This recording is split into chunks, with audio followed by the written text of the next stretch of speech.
litro, mililitro, miligrama, não sei o quê, que são as medidas de capacidade, e vai anotando aquilo. Eu achava aquilo de uma chatice.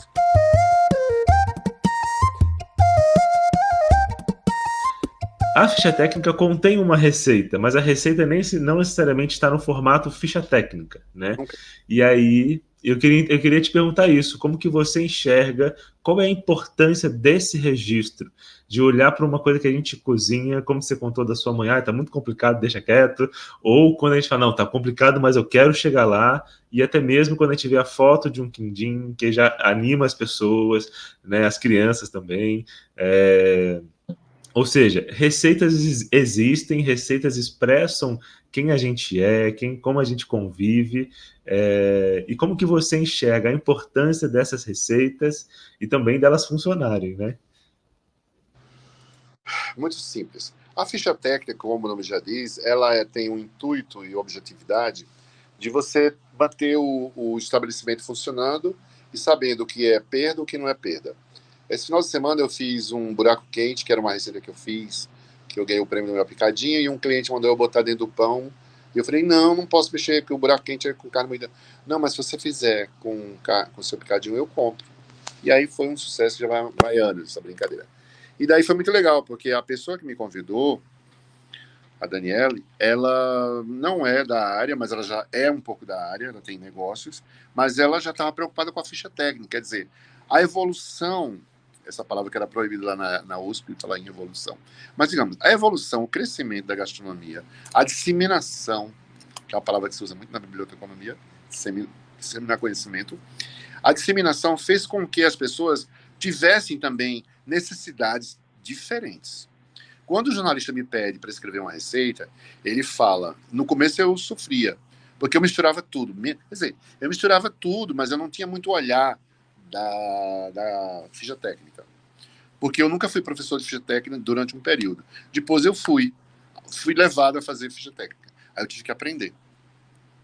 E que, na verdade, é a receita chata, é a forma chata. Como é que eu faço? No meu restaurante, eu tinha ficha técnica de tudo que eu fazia. Então, eu estava fazendo uma receita, eu anotava, eu parava, pesava o que era para ser pesado, pesava, era medida de capacidade, que aí estuda muito na quinta série, litro, mililitro, miligrama, não sei o quê, que são as medidas de capacidade, e vai anotando aquilo. Eu achava aquilo de uma chatice, de uma feiura. Mas foi uma outra forma de ganhar dinheiro que eu aprendi. Não é? E eu acho tão bom quando os alunos não aprendem, é meu lado bem cruel. Os alunos não aprendem só para mim, porque eu cobro 200, acho que era 248. Eu pegava uma tabela do pessoal da nutrição, que tem uma tabela bem alta para cobrar, e eu ainda botava mais por cima, porque sou eu que estou fazendo.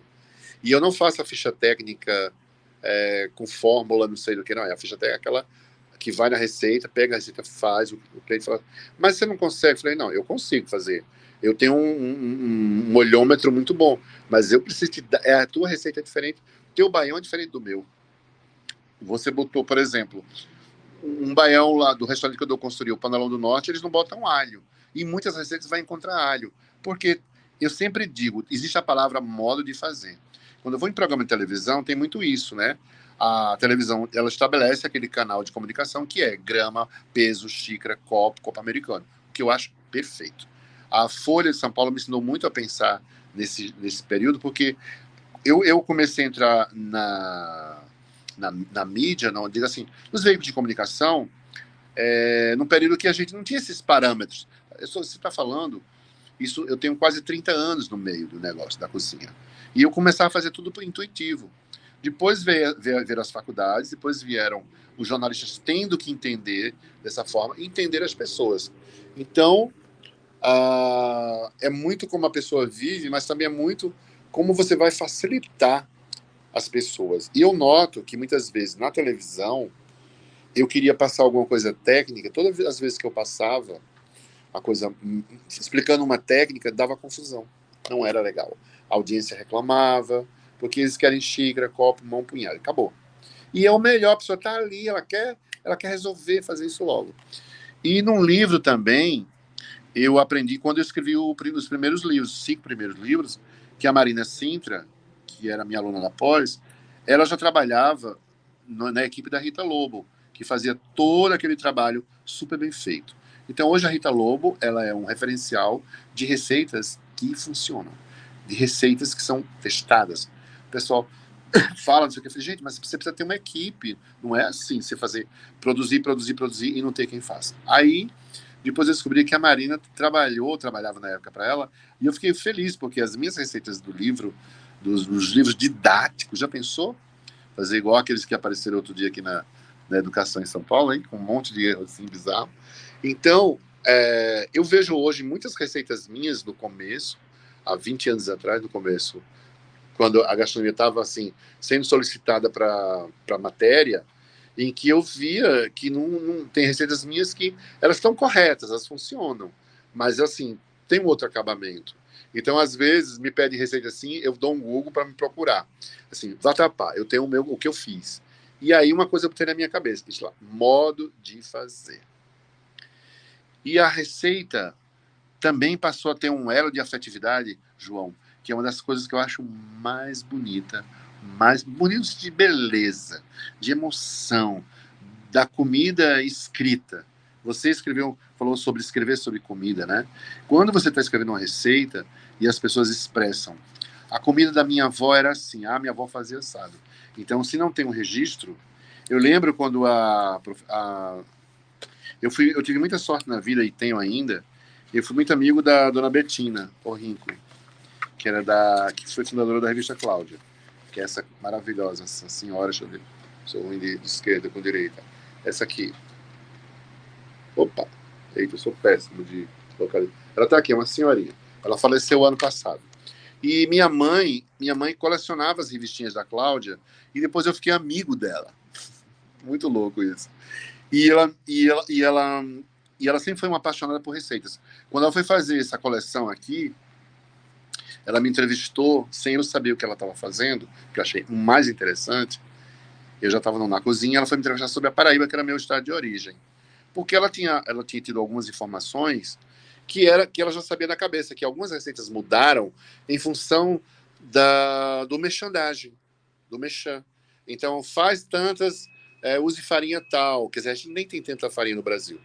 A gente tem mais as sem glúten, que aparece diferenciada, e as italianas. Mas quando eu fui para Londres uma vez, eu tinha uma gôndola de farinha de trigo. Eu falei, eu não vou fazer mais isso não, para quê? É tanta farinha, não sei nem o que eu vou fazer. Mas a gente tem a entrada dos caldos prontos de tablete, do próprio leite condensado, do creme de leite. Então, passa a ter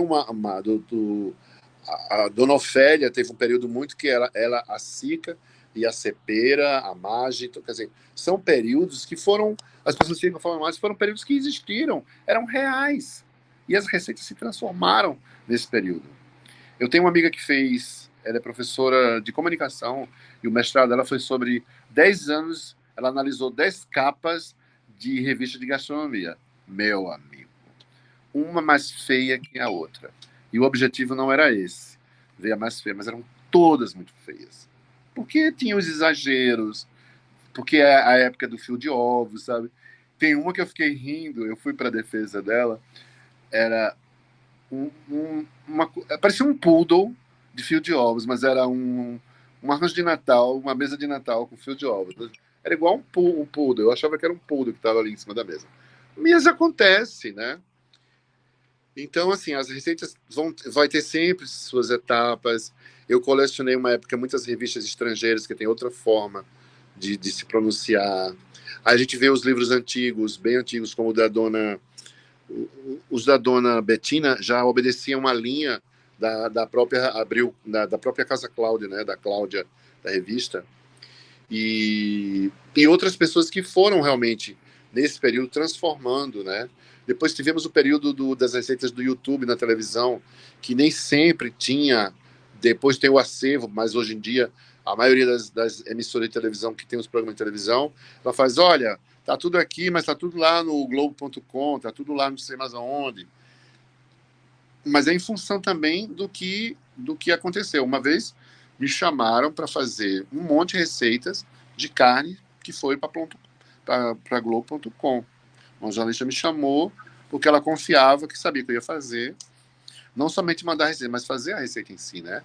Porque era para... E para mim foi assim, vai estar no portal interessante.